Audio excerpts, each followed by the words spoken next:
Una mujer de 27 años murió dejando una fortuna de casi 3 millones de libras y ni una sola línea escrita sobre qué hacer con ella. Y 15 años después, la gente que la quiso sigue peleándose en los tribunales por su ropa, por su música y, sobre todo, por quién tiene derecho a contar su historia. Hoy hace exactamente 15 años de aquello. El 23 de julio de 2011, un sábado por la tarde, en una casa de Camden Square, en el norte de Londres, se apagó una de las voces más extraordinarias que ha dado la música británica. Se llamaba Amy Jade Winehouse. Tenía 27 años y llevaba 5, siendo la mujer más fotografiada y más perseguida del Reino Unido. Pero esta historia no va a ser la que habéis visto 1000 veces. Aquí no vamos a contar cómo se deterioró una chica, porque ese relato ya lo hizo la prensa británica hasta el agotamiento mientras ella estaba viva. Y de eso precisamente va este vídeo.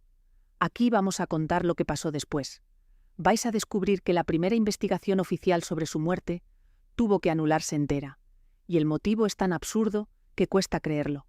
Vais a entender qué ocurrió con su dinero cuando se supo que no había dejado testamento y quién intentó llevarse un pedazo. Vais a conocer la guerra que se abrió entre un documental que ganó un Oscar y el padre de la protagonista. Y vais a ver cómo, a día de hoy, todavía hay demandas cruzadas por vender la ropa de una mujer que lleva 15 años muerta. Y quiero decir una cosa antes de empezar, porque importa. Amy Winehouse murió a causa de una enfermedad. La adicción es una enfermedad, no un defecto de carácter, ni una elección de vida, y así la vamos a tratar durante todo el vídeo. No vais a escuchar aquí ni una sola cifra, ni una sola cantidad, ni un solo detalle sobre lo que consumía. Nada de eso ayuda a entender su historia, y todo eso puede hacerle daño a alguien que esté escuchando. Si tú o alguien cercano estáis pasando por algo parecido, en la descripción de este vídeo hay recursos de ayuda. Y mientras contamos todo esto, va a quedar flotando la misma pregunta que recorre cada historia de este canal. ¿De qué sirve ganar 5 premios Grammy en una sola noche, vender millones de discos y cambiar la música de un país entero si a los 27 años ya no estás? Y lo que queda de ti se convierte en un patrimonio que otros administran y en una historia que otros cuentan a su manera. Porque Amy Winehouse lo tenía todo, y descubrió, más rápido que casi nadie, que la fama sin protección es una máquina de triturar personas. Para entenderlo, hay que empezar por el principio. Por una niña de Londres que solo quería cantar jazz. Para entender lo que se perdió aquel sábado de julio, hay que entender primero lo que había. Y lo que había era un talento que aparece muy pocas veces por generación. Amy Jade Winehouse nació en Londres el 14 de septiembre de 1983, en una familia judía del norte de la ciudad. Su padre, Mitch Winehouse, era taxista. Su madre, Janice, trabajaba en farmacia. Tenía un hermano mayor, Alex. Y en aquella casa había una cosa que resultó determinante para todo lo que vino después. Había jazz. La familia Winehouse tenía una tradición musical ligada al jazz que venía de generaciones anteriores. Aquella era una casa donde sonaban Sarah Vaughan, Dinah Washington y Tony Bennett. Y una niña que crece escuchando eso no desarrolla el oído de su generación, sino el de la anterior. Ese detalle explica por qué, cuando Amy Winehouse empezó a cantar, no sonaba a ninguna de las chicas de su edad. Sonaba a otra época. Sus padres se separaron cuando ella tenía 9 años. Y ese es un dato que aparece en prácticamente todas las biografías, porque ella misma lo mencionó en varias ocasiones como algo que la marcó. Fue una niña inquieta, con carácter, expulsada de algún colegio, que acabó formándose en escuelas de artes escénicas, y empezó a cantar en clubes de jazz de Londres siendo todavía una adolescente. No en concursos de televisión, ni en castings masivos, en clubes pequeños, con músicos que le doblaban la edad, cantando el repertorio clásico americano. Ahí es donde se hizo cantante. Y hay algo que conviene subrayar desde el principio, porque en el relato popular sobre ella se pierde constantemente. Amy Winehouse iba mucho más allá de una intérprete a la que le daban canciones, porque era compositora. Escribía sus propias letras, y las escribía sobre su propia vida, con una honestidad que resultaba casi incómoda de escuchar. Esa combinación, una voz de contralto profunda con la técnica del jazz clásico y unas letras contemporáneas escritas por ella misma, es lo que la convirtió en algo que no existía en el mercado británico de aquel momento. En 2003, con 19 años, publicó su primer disco. Se llamaba Frank, y ocurrió algo que hoy resulta sorprendente. Frank recibió críticas excelentes. Los especialistas se dieron cuenta enseguida de que allí había algo distinto, y sin embargo, comercialmente, aquel disco no funcionó como se esperaba. Vendió razonablemente, pero no la convirtió en una estrella. Ese dato importa por dos motivos. El primero es que rompe la idea de que todo le vino de golpe y sin esfuerzo. Amy Winehouse tuvo un primer disco que pasó relativamente desapercibido para el gran público, y tuvo que seguir trabajando 3 años más antes de que llegara lo grande. Y el segundo motivo es más triste. Aquellos 3 años entre su primer disco y el segundo fueron probablemente los últimos años de relativa normalidad de su vida. Fue joven, tuvo 20 años, se movió por los clubes de Camden, se enamoró, escribió canciones y todavía podía caminar por la calle sin que nadie la persiguiera. Porque en 2006 llegó Back to Black y todo cambió. Aquel disco es una de esas obras que redefinen un momento entero de la música. Amy Winehouse cogió el soul de los años 60, el sonido de las grandes orquestas de Motown, y le puso encima unas letras absolutamente modernas, escritas en primera persona, sobre desamor, sobre autodestrucción y sobre relaciones imposibles. Trabajó con productores como Mark Ronson y Salaam Remi, y el resultado fue un fenómeno global. Back to Black vendió millones de copias en todo el mundo. Se colocó en los primeros puestos de las listas de medio planeta. Y en la ceremonia de los premios Grammy de 2008, aquel disco le dio 5 galardones en una sola noche, convirtiéndola en la primera artista británica de la historia en conseguir tantos premios Grammy en una única ceremonia. Detente un momento en ese dato, porque es enorme. Una chica de 24 años, de un barrio del norte de Londres, hija de un taxista, arrasando en la ceremonia más importante de la industria musical estadounidense, con un disco que había escrito ella misma sobre su propia vida. Y ese disco abrió una puerta que no se ha vuelto a cerrar. Después de Amy Winehouse, la industria británica empezó a buscar y a promocionar a cantantes femeninas con voces potentes y personalidad propia. Y varias de las artistas más importantes del Reino Unido de los años siguientes han reconocido públicamente su influencia. Ella cambió lo que la industria estaba dispuesta a escuchar. Antes de seguir, merece la pena detenerse un momento en lo que hacía esta mujer encima de un escenario, porque es lo que se ha ido perdiendo debajo de todo lo demás. Amy Winehouse tenía una voz de contralto, que es un registro femenino grave y poco frecuente, y la usaba de una manera que venía directamente de las grandes cantantes de jazz de mediados del siglo XX, con esa capacidad de retrasar una nota, de arrastrarla, de cantar ligeramente por detrás del ritmo para crear tensión. Eso no se aprende en un curso. Se aprende escuchando durante miles de horas y teniendo un oído fuera de lo común. Pero lo que la hacía única iba más allá de la técnica.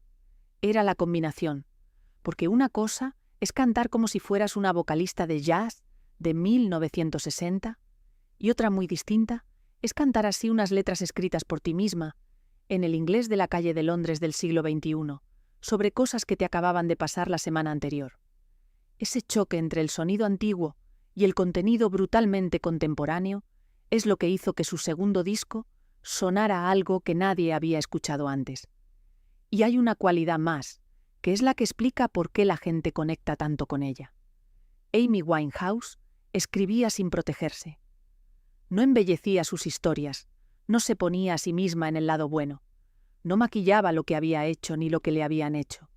Se retrataba con sus errores incluidos, y esa honestidad, que como artista es una virtud enorme, resulta que como persona pública en el Reino Unido de aquellos años acabó siendo peligrosísima, porque le entregó a la prensa un guión escrito por ella misma que después usaron en su contra.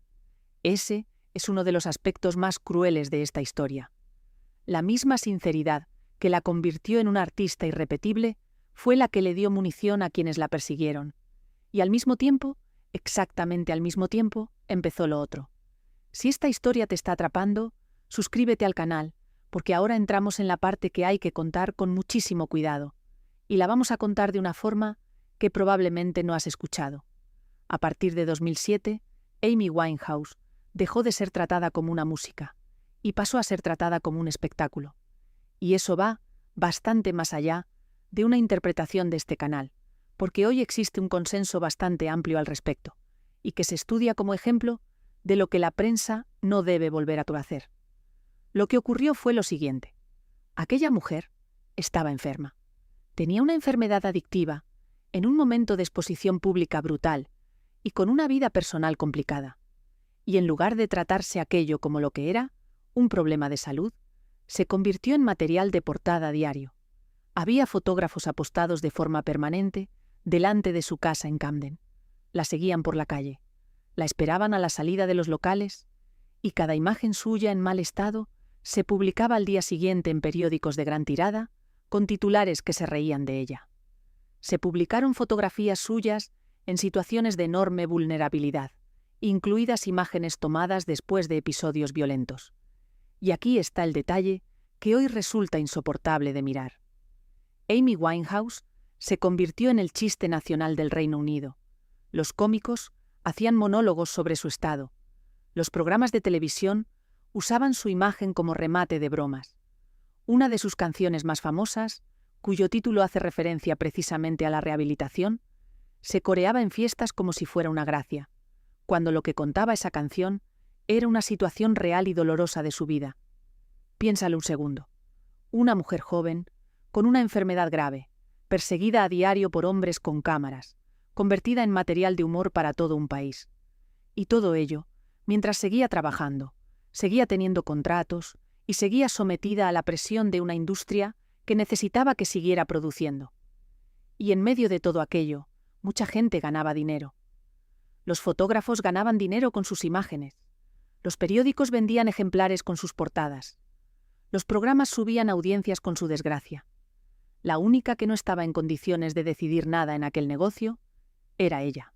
Y esa es la razón por la que la historia de Amy Winehouse ha acabado siendo mucho más que la historia de una cantante. Se ha convertido en el caso de estudio sobre qué pasa cuando una persona vulnerable se cruza con una máquina mediática sin ningún tipo de freno. Y conviene añadir algo más, porque suele olvidarse. En aquellos mismos años, otras figuras jóvenes y muy expuestas del mundo del espectáculo estaban pasando por procesos parecidos delante de las cámaras, y el tratamiento fue prácticamente idéntico en todos los casos. Se trataba a personas con problemas de salud, como si fueran personajes de una serie, cuyo siguiente capítulo esperaba todo el mundo. Era un modelo de negocio, y funcionaba. Y hubo un momento en que la conversación tomó un giro todavía más incómodo.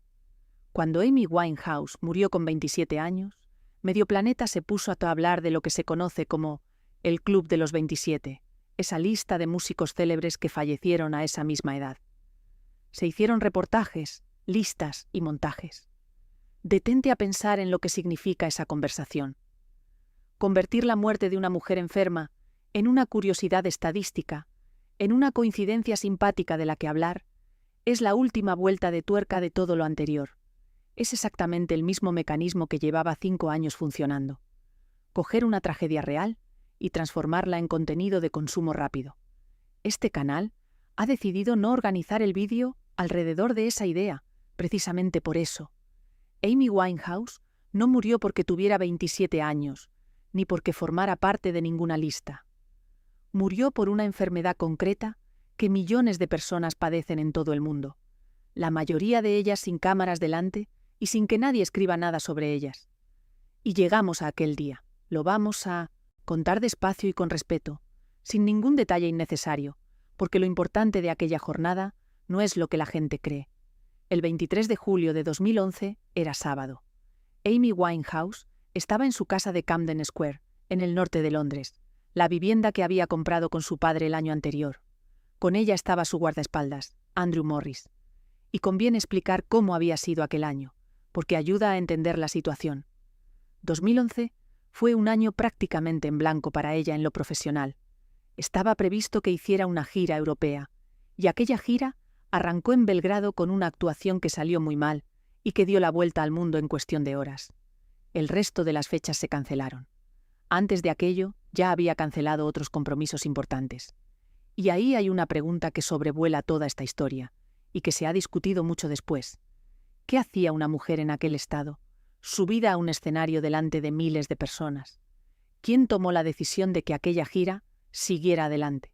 ¿Y quién debería haberla parado? Esa discusión es exactamente la que abriría después el documental que ganó un Oscar. Y ya volveremos a ella. La noche anterior, la del 22, la había visitado su médica de cabecera, la doctora Cristina Romete. Y lo que aquella médica declaró después es lo más importante de toda esta historia, y casi nadie lo cuenta. La doctora explicó que Amy estaba tranquila aquella noche y que se sentía algo culpable.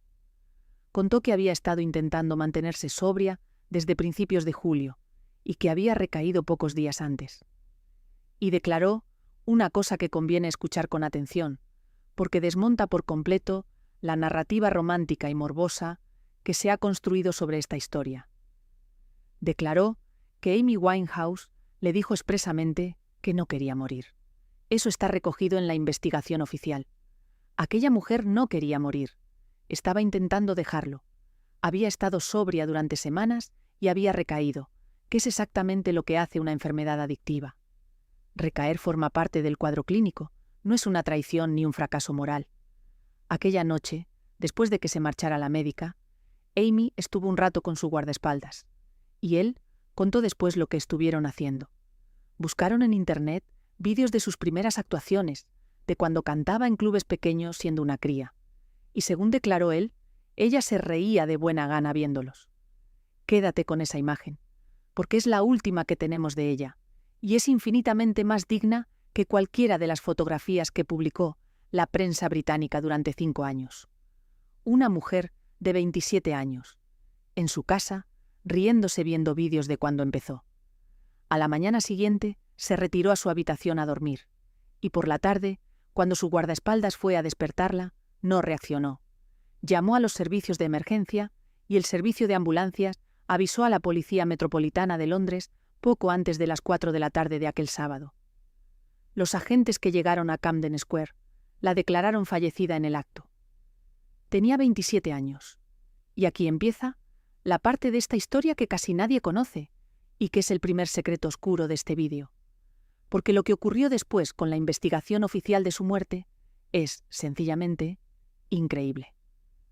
Vamos a explicar primero cómo funciona esto en el Reino Unido. Cuando alguien muere de forma repentina o inexplicada, se abre lo que allí se llama una investigación forense, un procedimiento público dirigido por un juez de instrucción especializado que determina oficialmente las causas de la muerte. Es un acto judicial con todas las consecuencias. En el caso de Amy Winehouse, la autopsia inicial no fue concluyente y hubo que esperar a los análisis toxicológicos. Y en octubre de 2011, la forense adjunta a cargo del caso, una jurista llamada Susan Greenaway, dictó su resolución. Determinó que Amy Winehouse había fallecido por una intoxicación etílica accidental y calificó la muerte como accidental. Aquello parecía cerrar el asunto. La familia tenía por fin una respuesta oficial y podía empezar a pasar página. Y entonces, en noviembre de 2011, apenas un mes después, saltó la noticia. Susan Greenaway dimitió de su cargo. Y el motivo fue que no reunía los requisitos legales para ejercer como forense en el Reino Unido. Greenaway era australiana y había ejercido la abogacía durante una década en su país. Pero la legislación británica exigía llevar al menos 5 años registrada como abogada en el Reino Unido para poder ocupar aquel puesto, y ella no cumplía ese requisito. Nunca lo había cumplido. Y ahora viene la parte que hace que todo esto pase de ser un error administrativo a ser algo bastante más incómodo. ¿Quién la había nombrado forense adjunta en 2009? Su propio marido. Andrew Reid, que era el forense titular de aquella jurisdicción, había nombrado para el cargo a su esposa, sin que ella cumpliera los requisitos legales establecidos. Detente en lo que eso significa en la práctica. La investigación oficial sobre la muerte de una de las artistas más importantes del país, seguida por medios de todo el mundo, había sido dirigida por una persona que legalmente no podía dirigirla, nombrada por su cónyuge, y por lo tanto, aquella resolución quedaba invalidada. Es decir, que la familia Winehouse tuvo que volver a pasar por todo. En diciembre de 2012, las autoridades británicas decidieron reabrir la investigación desde cero, y a principios de 2013, en un tribunal de St. Pancras, en Londres, una nueva forense llamada Shirley Ratcliffe repitió el procedimiento completo. Su conclusión confirmó lo que ya se había dicho la primera vez. Ratcliffe determinó que la muerte se debió a niveles de alcohol de los que se asocian generalmente con la muerte, y que habían sido consumidos de manera voluntaria por la propia artista dentro del cuadro de su enfermedad. El veredicto fue el mismo. Pero piensa en lo que aquello supuso para una familia. Enterrar a una hija de 27 años. Recibir una explicación oficial. Y año y medio después, tener que volver a un tribunal a escucharlo todo otra vez desde el principio, con la prensa mundial en la puerta, porque alguien había nombrado a su mujer para un puesto que no le correspondía. Nadie ha contado nunca esa parte como lo que fue. Un despropósito administrativo que obligó a una familia a enterrar a su hija 2 veces, y aquel asunto tuvo consecuencias que fueron mucho más allá del caso de Amy Winehouse, porque cuando se descubrió que aquella forense adjunta no reunía los requisitos legales, quedó en el aire una pregunta bastante inquietante.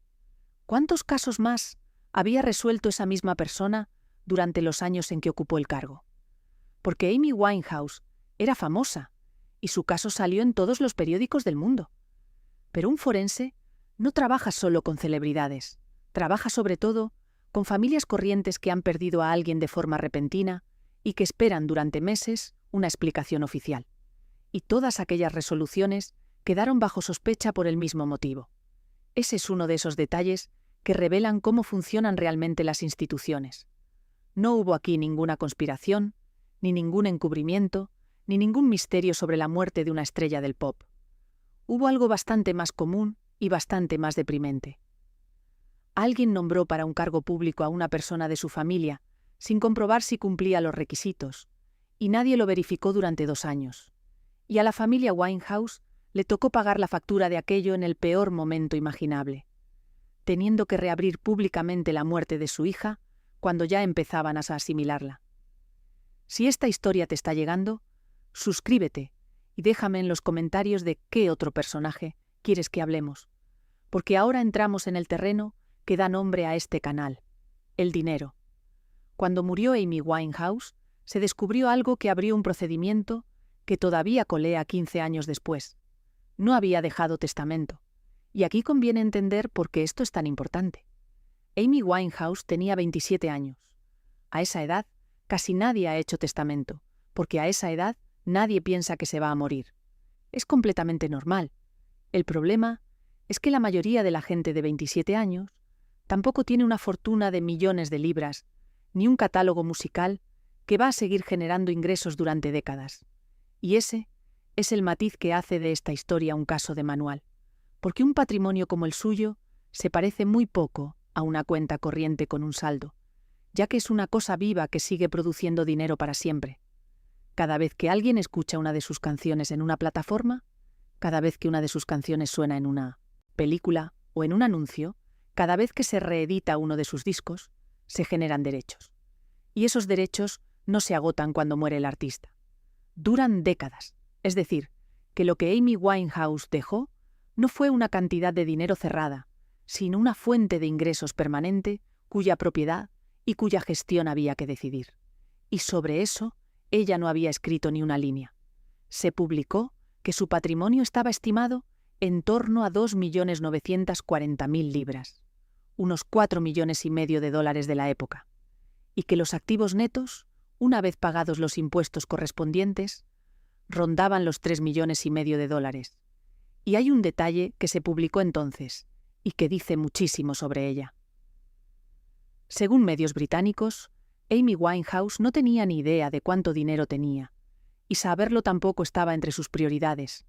Ese detalle es importante para entender el personaje, y encaja con todo lo demás que sabemos de ella. Aquella mujer no estaba en aquello por el dinero. estaba en aquello porque escribía canciones y las cantaba.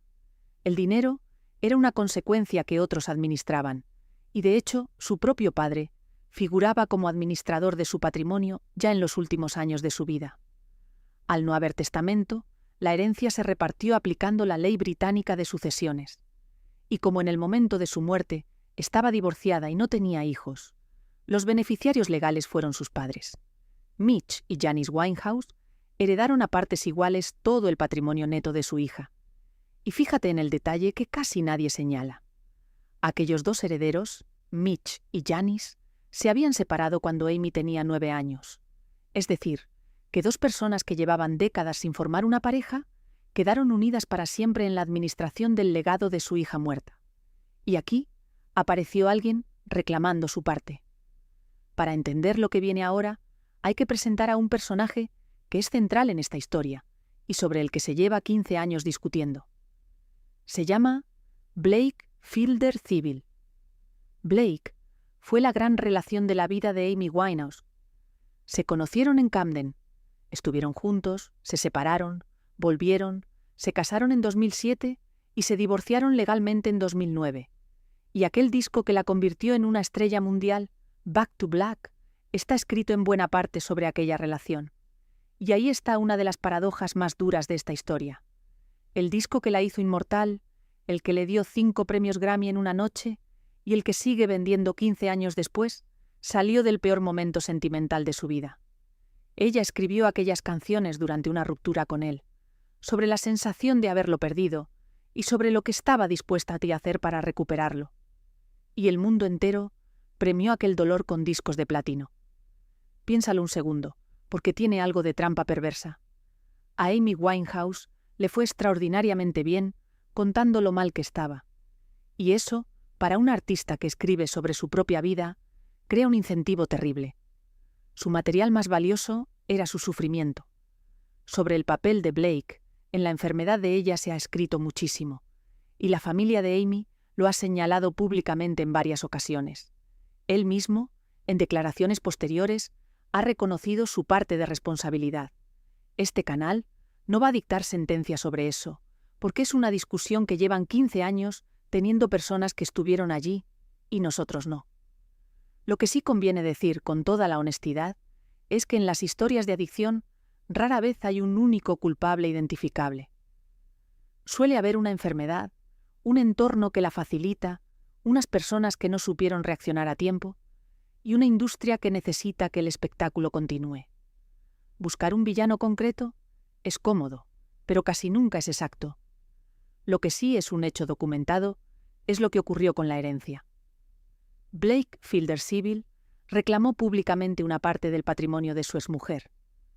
La cifra que se publicó rondaba el $1.800.000, y su argumento fue que había estado con ella durante 6 años, y que en ese periodo Amy Winehouse había publicado y compuesto el material más vendido de toda su carrera. Es decir, que reclamaba una participación en el éxito de un disco que hablaba sobre él. La respuesta de la familia Winehouse, según se publicó, fue tan corta como contundente, que no se merecía nada, y legalmente no había ninguna discusión posible. Se habían divorciado en 2009, 2 años antes de la muerte de ella. No existía vínculo matrimonial vigente, no figuraba como beneficiario, y al no haber testamento, se aplicaba la ley. Blake Fielder Civil no recibió absolutamente nada del patrimonio de Amy Winehouse. Pero fíjate en la escena, porque es demoledora. Una mujer muere a los 27 años, y una de las primeras cosas que ocurre después es una discusión pública sobre quién tiene derecho a su dinero. Aquello fue solo el principio. Y ahora vamos con lo que ha ocurrido durante estos 15 años, con todo lo que aquella mujer dejó atrás, que es, probablemente, la parte más incómoda de esta historia. Empecemos por la casa, la vivienda de Camden Square donde murió, que había comprado junto a su padre en abril de 2010, se puso a la venta, y no encontró comprador durante un tiempo, así que acabó saliendo a subasta con un precio de salida bastante inferior al que la familia pedía inicialmente.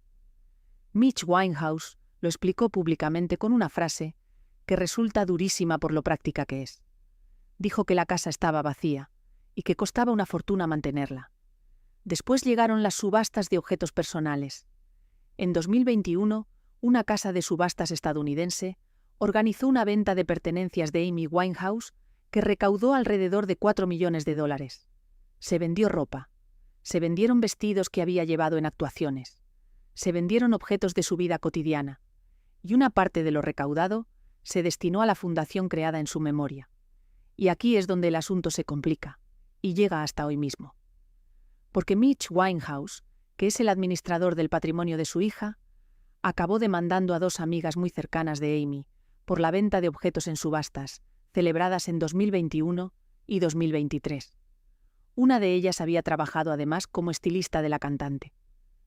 La demanda sostiene que aquellas dos personas obtuvieron beneficio personal vendiendo prendas de ropa de Amy Winehouse que, según el patrimonio, no les correspondía vender.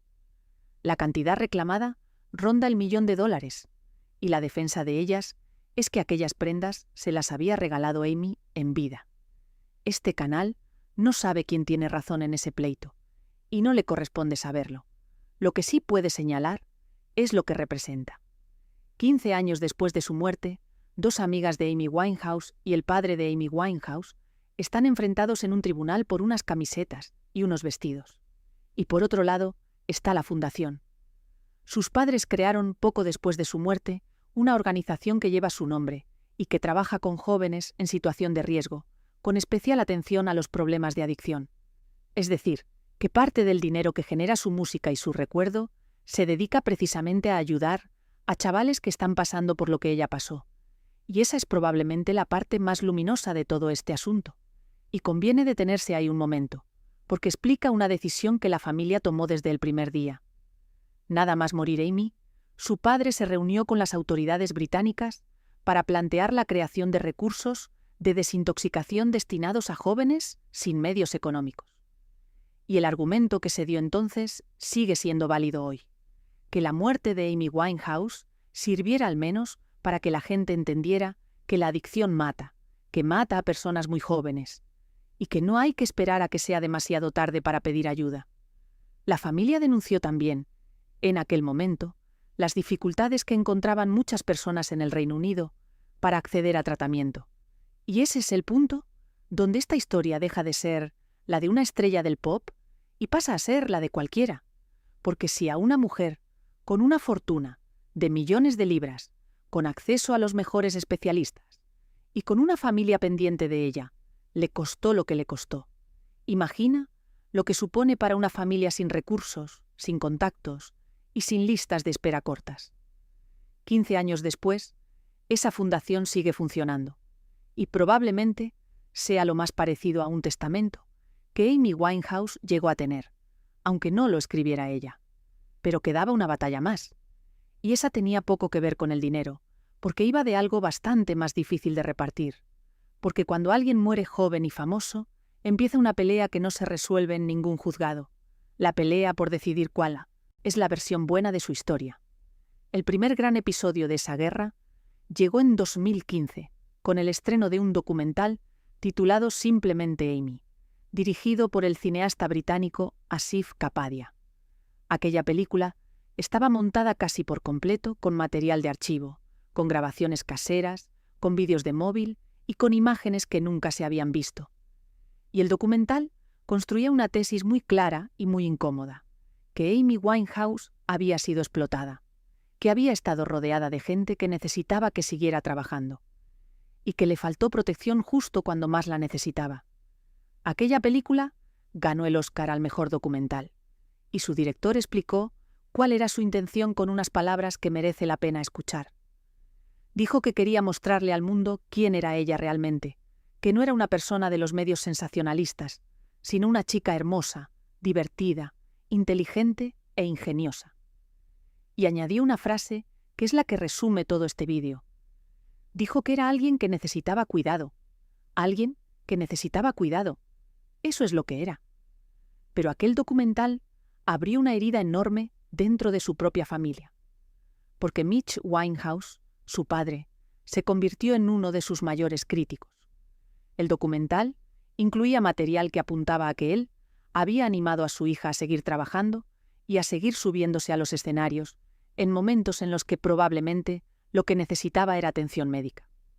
Y él siempre ha rechazado esa versión, sosteniendo que la película ofrecía una imagen injusta y parcial de su papel. Este canal no va a decidir quién tiene razón ahí, y lo dice con toda la honestidad. Estamos hablando de un padre que perdió a una hija de 27 años y de una película que lo señala. Las dos cosas pueden ser ciertas a la vez. Es posible que un padre hiciera lo que creía mejor con la información que tenía y que aquello resultara ser un error. Eso ocurre en muchísimas familias que atraviesan una adicción, sin cámaras y sin documentales. Y el segundo episodio de esta guerra llegó en 2024, con el estreno de una película biográfica titulada Back to Black, dirigida por Sam Taylor Johnson, con la actriz Marisa Vela interpretando a Amy. Y aquella película recibió críticas muy duras, pero por el motivo contrario al documental. Varios críticos sostuvieron que la película blanqueaba a los adultos que rodeaban a Amy Winehouse, que retrataba a su padre como una figura comprensiva y bien intencionada, dejando fuera los aspectos más conflictivos de aquella relación, y que suavizaba también el papel de su exmarido en su enfermedad, presentándolo como un personaje bastante más inofensivo de lo que había descrito el propio documental. Se señaló además que en aquella película los únicos villanos reconocibles eran los fotógrafos de prensa, que son el blanco más fácil y más cómodo posible, porque no tienen quien los defienda. Y hubo una crítica todavía más de fondo, y es la que da que pensar.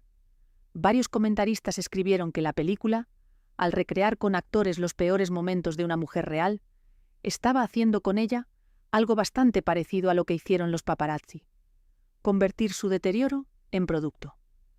Ahí tienes la guerra completa, un documental que la retrata como una víctima de su entorno y que enfada a su familia, una película que suaviza ese entorno y que enfada a los críticos, y en medio, una mujer que lleva 15 años sin poder opinar sobre ninguna de las dos. Y esto abre una pregunta que va mucho más allá de Amy Winehouse y que merece la pena plantear. ¿De quién es la historia de una persona muerta? Porque aquí hay varias partes con argumentos razonables. La familia sostiene que ellos la conocieron de verdad, que estuvieron con ella hasta el final, que son los que la lloran cada día y que tienen derecho a que no se cuente una versión que los deje mal ante el mundo. Y es un argumento humano y comprensible. Los cineastas sostienen que Amy Winehouse fue una figura pública de primer orden, que lo que le pasó tiene un interés social evidente, y que si solo se pudieran contar las versiones que aprueban las familias, no existiría ningún documental crítico sobre nadie. Y también es un argumento sólido. Y luego está el público, que consume estas historias, y que es en última instancia quien decide cuál de las versiones se convierte en la oficial, porque la versión que gana rara vez es la más veraz, sino simplemente la que más gente ve. Este canal es plenamente consciente, además, de que al hacer este vídeo está participando en esa misma discusión. Estamos contando la historia de una mujer que no puede darnos su permiso ni corregirnos. Por eso hemos intentado hacerlo de la manera menos dañina posible, sin cifras, sin morbo, sin recrearnos en su deterioro y poniendo por delante su música. Pero conviene decirlo en voz alta, porque forma parte de la honestidad con la que este canal quiere trabajar. Detente un momento a pensar en esta historia completa, porque encierra varias lecciones y ninguna de ellas es cómoda. La primera tiene que ver con lo que hicimos todos. Y digo todos deliberadamente. Durante 5 años, una mujer joven y enferma fue perseguida, fotografiada, ridiculizada y convertida en chiste nacional, y aquello funcionó porque había público. Los periódicos publicaban aquellas portadas porque se vendían. Los programas hacían aquellas bromas porque subían la audiencia. Y hoy, 15 años después, existe un consenso bastante amplio en que aquello fue una vergüenza colectiva. La pregunta incómoda es cuántas veces hemos vuelto a hacer exactamente lo mismo con otra persona desde entonces. La segunda lección tiene que ver con el dinero, y es la que da nombre a este canal. Amy Winehouse murió sin dejar dicho qué quería que se hiciera con lo suyo. Y esa ausencia de una firma en un papel Abrió 15 años de reclamaciones, subastas y demandas entre las personas que la querían. No hubo maldad en eso necesariamente. Hubo simplemente un vacío. Y los vacíos, cuando hay millones de por medio, siempre los acaba llenando un abogado. Y hay una tercera lección, que es la que este canal quiere subrayar por encima de todas. Y es que Amy Winehouse merece ser recordada por lo que hizo, no por cómo murió. Piensa en los datos objetivos. Una mujer que escribía sus propias canciones, que ganó 5 premios Grammy en una sola noche, siendo la primera artista británica en lograrlo, que hizo un disco que sigue sonando en todo el mundo 20 años después, que cambió el tipo de voz femenina que la industria británica estaba dispuesta a promocionar, abriendo la puerta a toda una generación de artistas que vinieron detrás, y que hizo todo eso antes de cumplir los 27 años. Ese es el balance real de su vida. Y sin embargo, si le preguntas hoy a alguien por la calle por Amy Winehouse, muchísima gente te va a hablar primero de su enfermedad y después de su música. Ese orden es injusto, y este vídeo intenta invertirlo. Y hay una imagen de todo este asunto que resume mejor que ninguna otra lo que se perdió aquel julio, y que casi nunca se cuenta porque no daba titulares. Su funeral se celebró 3 días después de su muerte, en el cementerio judío de Edwardbury, en el norte de Londres.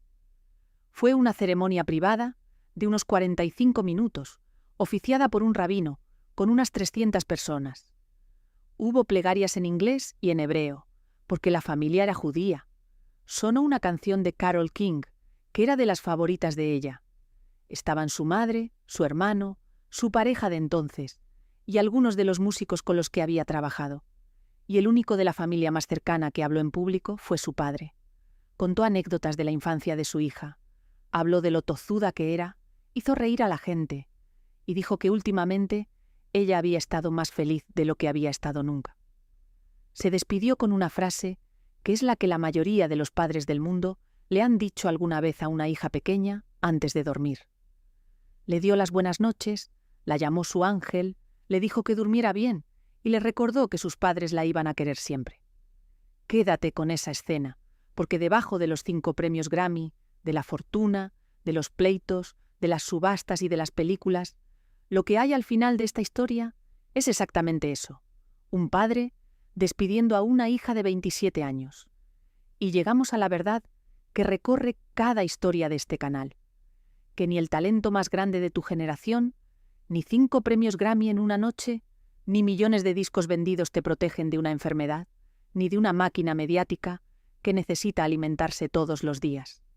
Amy Winehouse lo tenía todo, y descubrió, en muy pocos años, que la fama sin cuidado alrededor es una de las cosas más peligrosas que le pueden pasar a una persona vulnerable. Mira esta historia entera, de principio a fin, y verás que es la historia de una mujer que perdió el control de su propio relato mucho antes de morir. Una niña de una familia judía del norte de Londres que creció escuchando jazz en casa de un taxista.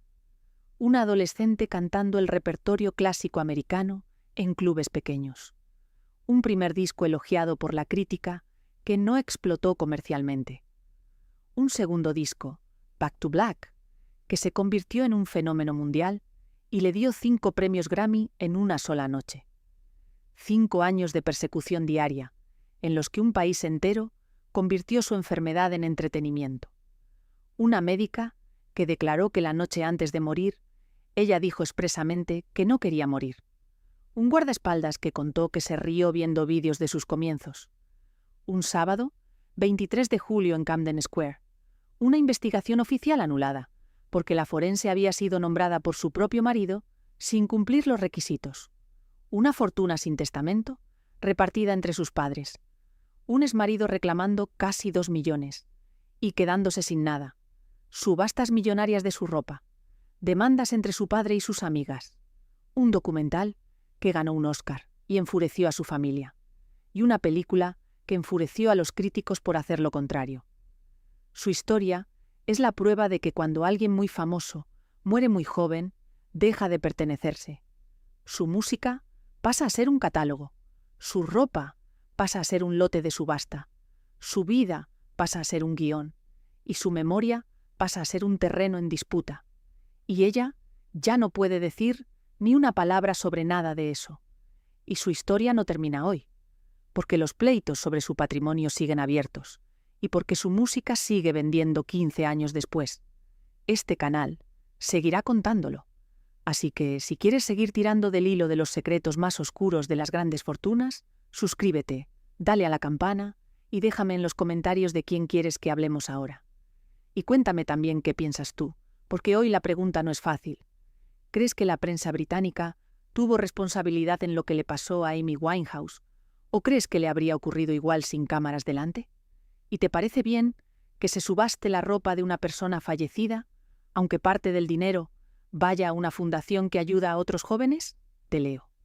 Gracias por acompañarme hasta el final y por recordar conmigo, 15 años después, a Amy Jade Winehouse. Nos vemos en el próximo vídeo.